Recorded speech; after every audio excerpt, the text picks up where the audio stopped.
Guys, welcome to this week's podcast episode. And today I've got a really fantastic guest, Sophie Deslauriers, and she's from Toronto. She's a love and money coach. And I know for all the physicians out there, we're going to talk about healing from the past, reclaiming your power, the law of attraction, building wealth. It's going to be a great discussion on spiritual, emotional wellness. And I'm happy to bring her onto the stage. So, Sophie, welcome. Thank you so much, Christopher. I'm happy to be here. Yeah, so you have a really powerful story. So tell the audience about it, and we'll dive right into it. Sure. So I spent most of my career working in the corporate world, working for very large organizations across North America. Companies like BlackRock, iShares, US Cellular, big banks in Canada like Bank of Montreal, CIBC. And my mandate was to teach and train the leadership body, the sales leadership body, so the VPs of sales, the directors of sales, the sales managers, how to be more coach-like in their approach so that they could motivate their staff to align to the strategic vision and to go out there and get more business and close more business. And then I would train the sales teams in the specific communication and sales and negotiation skills. And that was a fabulous part of my career. I got pretty burnt out being in the corporate world around the age of 39. And then I started doing my own events. Fast forward a few years later than that, I went through a divorce. I was married for 18 years. We consciously decided to get a divorce. We just grew apart. It actually does happen. Our values and needs and what we wanted out of life changed.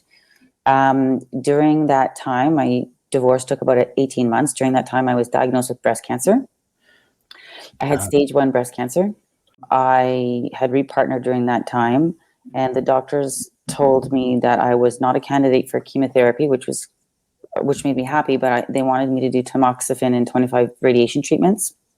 And at that time, I was 42 years old. I had lived a pretty extravagant lifestyle. You know, I had built a thriving coaching practice in the corporate world. My ex-husband and I had built a big business. I used to travel a lot. There's not really anything else I really wanted to do in my life. I'd been to several countries, seen several beaches, been to fancy restaurants, but I hadn't had the experience of being a mother. And so I really wanted to at least try. I thought that it would be a very big regret for me if I didn't try. It was okay for me not to get pregnant, but it wasn't okay for me not to try. I was okay. I'm the type of person who's okay to live with failure, but I'm not okay to live with regret. And that would have been a big regret for me. So I told the doctors that I was not going to do treatment. They were not that supportive, to be honest with you. And at the time I did ask my doctors, like, what's the radiation treatments? They said gave me a 15% benefit that the cancer wouldn't come back. And so I asked them what the chances were the cancer would come back if I completely changed my lifestyle. And they said that just wasn't something that they took really into consideration. It wasn't scientific. They couldn't put that into the mathematical equation. So I told the doctors that I wanted to get pregnant. They sat me down and said that getting pregnancy was a threat for the recurrence of cancer. We had to have some very serious conversations about what it would look like to be a pregnant woman if the cancer came back. And I decided to go for it anyways. It was the one thing that I wanted to try for in my life. I knew that at 42, 43-ish years old, that had I gone forward with 2 years of tamoxifen, 25 radiation treatments, I would then be 44, 45 years old. My body would have gone through so much more stress and trauma. And I didn't believe that I would be able to get pregnant after that type of treatment.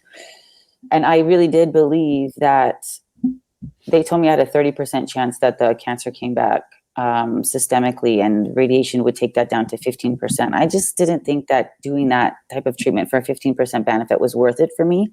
So I went for it. 8 months after my lumpectomy, my partner and I were blessed with a baby boy. I had a brilliant pregnancy. I was monitored by the fertility clinics because of my age. I'm considered a geriatric woman trying to get pregnant. Fertility treatment was a contraindication for me because I was an estrogen dominant cancer, but they monitored me. And because it was the pandemic, one of the benefits of it was that I never really waited in line for anything. It was just, I was seen pretty quickly. And my doctor told me on several different occasions that I was having a miracle pregnancy. They would have their round tables once a week. I guess you doctors understand what that is. And you talk about the patients at the clinic, and, you talk about the challenges. And it was seen that I was having a miracle pregnancy. They couldn't understand how flawless the pregnancy was going. Emotionally, it was taxing on me because I guess everybody had a challenging time through the pandemic. But you couple that with being pregnant, and it, the fear of it and all that, it had its impact. So yeah, my story is one of resilience and personal power. And I came out of retirement from my coaching and mentorship career because, yes, I can train in sales and leadership. Yes, that's in my background, but I fundamentally believe that the amount of personal strength and personal power it took for me to stand in the eye of the storm of the tornado through a divorce after 18 years, to go for more out of life, and then at the same time stand in the eye of the storm of a second tornado and look cancer straight in the eyes and move forward and go for what my dream was, and to consciously create with the power of the universe behind me to make that happen for myself, is a much more powerful story and a much more powerful offering that I have to the world. And that's something that I really want to share with people, because I believe there's a lot of people in fear for whatever reason that is, and they want to consciously create the life that they want. And sometimes hearing a story like mine can empower someone, cause them to step up. And yeah, so that's why I'm here. Thank you so much for having me on your show. I really appreciate the opportunity. Yeah, it's quite an inspiring story. And one thing we can talk about is just empowerment and resiliency. And, part of that is talking about forgiveness. And Yes. like my niece and nephew, they're like kids, and they're lighthearted. But then my grandma or whatever, older relatives, they're like heavy and, burdened, and, all this emotional trauma, So why is forgiveness important, and how does it affect your overall health and confidence? Well, forgiveness isn't necessarily about condoning the behavior or releasing the other person in any way. It's not about forgetting the incident, whatever that incident is. And I just want to take a minute to step back for a second. I mean, I think the older generations, they are carrying a lot of generational trauma that's been passed down. And so some of what they're dealing with is their own stuff to forgive, and some of what they're dealing with is conditioning and what their parents taught them and what society has taught them to believe. And so I think forgiveness in that respect happens twofold, right? What's your my lived experience thing to forgive, and then what happened generationally or societally, culturally, historically, that needs to get forgiven as a collective. So there's two different ways to look at it. Why I think it's important, regardless if it's a lived experience or if it's a generational experience, is because it gives you peace, and it gives you new energy, and it gives you freedom. See, what happens when we're holding on to a wrong, like we're holding on to something that we feel we were done wrong by, is it creates resentment, and it can create negative self-talk. It can create anger. It can create grief, and all of those negative emotions, they can put you into a loop, and that loop can spiral you. And if you get stuck inside of that kind of a loop, it can have some serious negative impacts on your health. So if we want to talk about why forgiveness is important, one is for your own aliveness, for your own health, for your own mental well-being, for your own capacity to be able to sleep at night, for your own ability to tap into your full potential, your full new energy to create whatever it is you want to create. Because holding on, it's like weight in the body. It's like walking around with 50 pounds or 100 pounds or 150 pounds, and it just drags you down, and it actually, I feel like, stops you from really getting what you want out of life. I love this idea, because I think what you're describing, because Oprah said you don't condone it, but you don't forget it, you just let it go, which is it's like a dichotomous concept. It's like you acknowledge that it happened, it's not okay, but you let it go, and it's like these two opposing forces. Yeah. The other question is, so is forgiveness an event, or is it a process? I think it's a process. I think that's a great question. Like, I don't think it's necessary. Okay, so maybe it could be both. I'd like to retract that. Maybe it could be both. And here's why maybe it could be both. You could be somebody who has so much personal power and the ability to process your emotions quickly, such that something happens and you can just like breathe it in, breathe it out. It's done for you. And perhaps all of us have the capacity to do that, depending on how significant the wrongdoing is. Mm-hmm. Right. And so in that respect, I could consider it to be an event. The event happens, you take it in, you blow it out, it's gone for you, however you process it. And I do believe you have to feel it, to heal it, to release it. So if it's something that you've been holding on to for a long time, or it has a huge impact on you, like in my instance, divorce after 18 years and cancer, just my own forgiveness of myself. It could take you some time to really process all of your emotions. And I don't think that you need to necessarily speed that up. I think there's value in feeling all of your emotions through it. The reason I say that is because I feel that's where all the learning is. So as you start to process your emotions, you can start to understand and ask yourself questions like, why did this happen? How am I responsible for this happening? What was my partake in this? And then you can start to get answers. And then you can start to see, okay, what would I do differently next time so that that doesn't happen? And then you can take that learning and like it's a code and then implant it into your mind and have it be something that you do differently next time, like in your visualization process. So I think it can be both. I think it can be an event. It happens very quickly. And I think it can be a process. And I think inside the process, you can actually reprogram how you would address and handle a similar situation in the future, such that you don't need to forgive because it doesn't have that same emotional charge. What is this idea of, basically people holding grudges or they can't let go, or like people just say, just let it go. What's the issue going on with people that can't let go or just hold grudges for like 20 years, 30 years? Well, what's going on there? That I think that's it's interesting, it's valid, and it's a challenging question to answer, right? Because it's so personal from person to person. So I'll generalize for you. Sometimes, like in clinical terms, I'm not a clinical psychologist or therapist by any means, but if I was to use that type of language, I might say they are developmentally stunted in some way. So they're like developmentally, their emotional intelligence, their capacity has been stunted by some particular trauma when they were young. So that might hinder their ability to let go because they're coming more from a 5-year-old's mind capacity. I'm not trying to be rude or anything, but really that does happen, right? And so that could really impact someone's ability to let go. And then sometimes people act out of spite and anger, and it comes back to their personal power and their emotional intelligence and their ability to see the impact it's actually really having on them. And I think too many of us believe that if we hold the resentment or the anger, it's hurting the other person. Sure, that person is missing out on a relationship with you. Sure, there's an impact based on how other people in the system, family system or societal system might see them.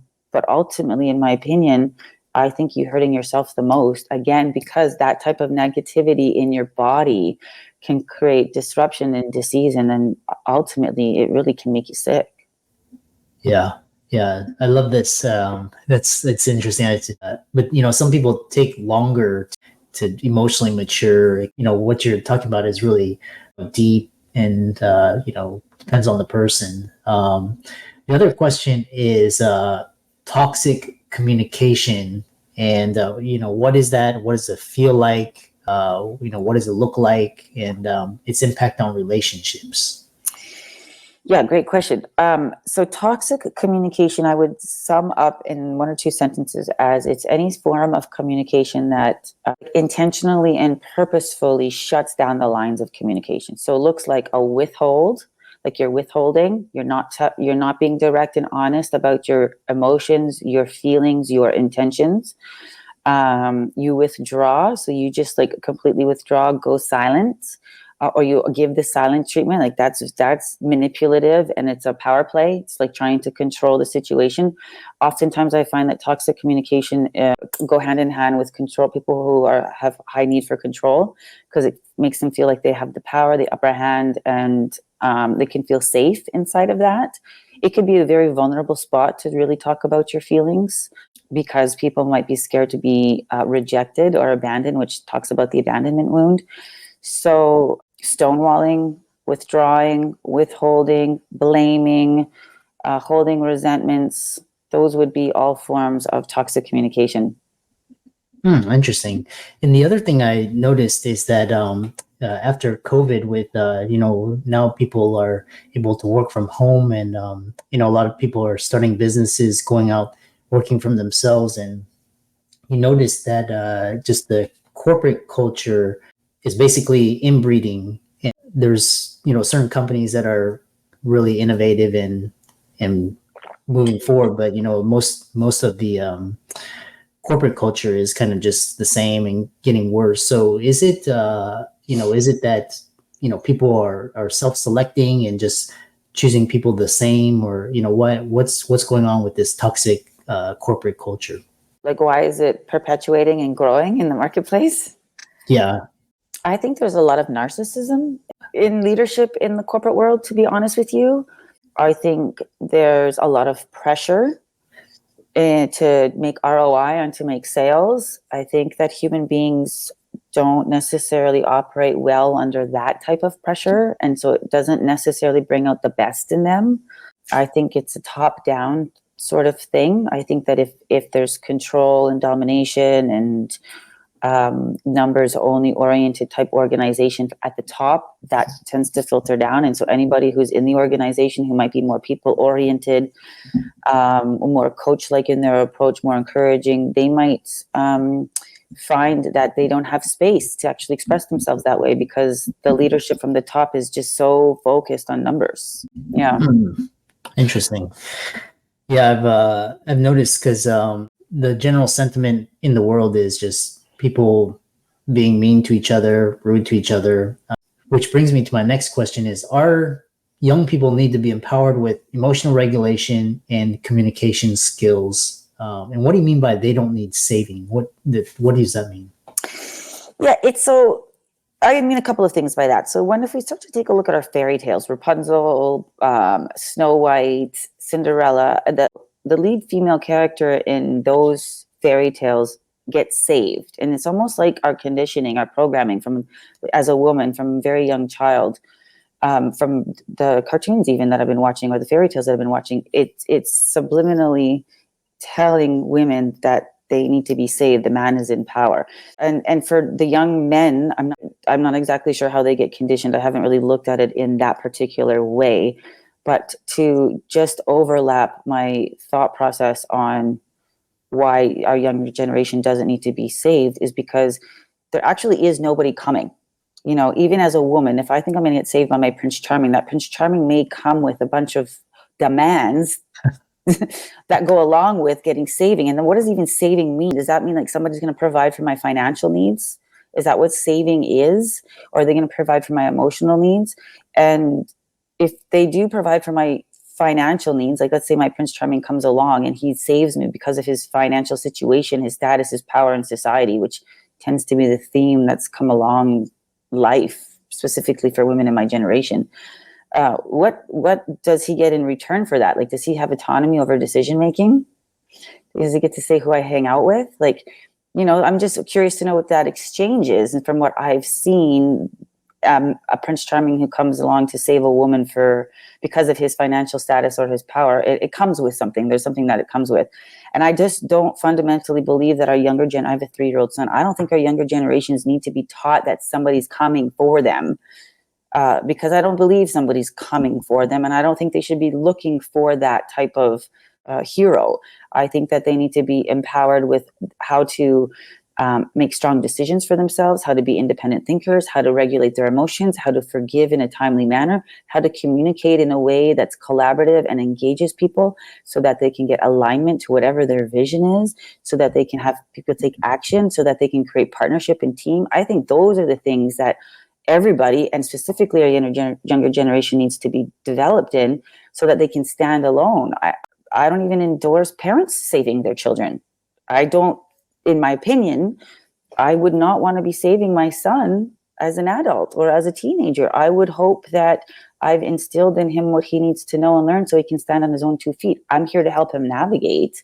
And I would if I need something happen. I'm not saying I wouldn't. I'm just saying I wouldn't want him to live his life thinking someone's coming to save him, even his own parents. Yeah. Yeah. I think, I love that. I love that idea just because empowering kids to think on their own feet and stand on their own 2 feet, be able to assert themselves, put up boundaries and just function in this world. Can I say more about that for a sec? Yeah. So another reason I'm so passionate about that is because cancer treatment wasn't aligned for me, and to be very honest with you, I asked my oncologist, what are the chances the cancer comes back if I do nothing? And he's like, well, that's a completely different spreadsheet, Sophie. Like, I got to pull that up out of the computer. And I'm like, okay, well, can I see that spreadsheet, please? He's like, well, most people don't usually ask that question. You see, that's the thing. We need to train our younger generation how to ask the appropriate questions to get the answers so they can make informed and educated decisions. They don't just follow along the path that everyone else is doing. The answer came back as I had an 82% chance cancer didn't come back in the next 5 years systemically. And then every 5 years after that, it dropped a few percentage. I'm already 47 years old. I'm almost 5 years cancer free. So that means now my chances of the cancer coming back, my chances not coming back has dropped from 82 to maybe 78. That was a risk that I feel comfortable to take to sleep at night. If we don't empower our younger generation to be able to ask those types of questions so they can independently make an informed and educated decision, they could fall into the system. And the system for that particular situation is to go do 25 radiation treatments and take tamoxifen for 2 years and don't get your baby. Sorry, I just wanted to elaborate on that and give that as some context, because that's why I have this like power or fire maybe inside of me, because it's like, don't just not do your due diligence in life or learn what you need to learn to stand on your own 2 feet. Yeah. The closest thing I love this, how you described it. And, the closest thing is like, for example, my parents' generation, and it was like the government's going to take care of you, Right. or your job was going to take care of you.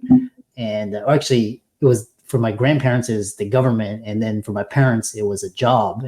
But I keep telling my offspring and it's like, nobody's going to save you. You have, if you're going to depend on the U.S. government for your financial security, you're SOL. Yeah, no, 100%, because the U.S. government's running out of money, and corporations, they cut people.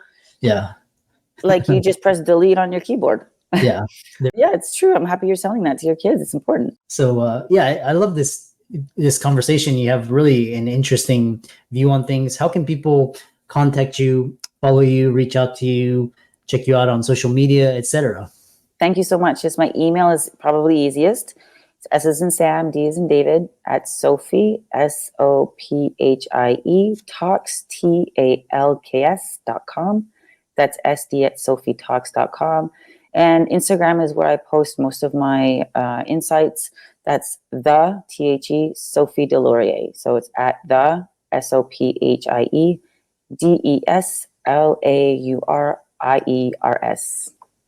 Yes, and for all the audience out there, Sophie's social media links, resources will be in the links and show notes. And thanks so much for being courageous and coming onto the show. Yeah, thank you for having me. It was a good time.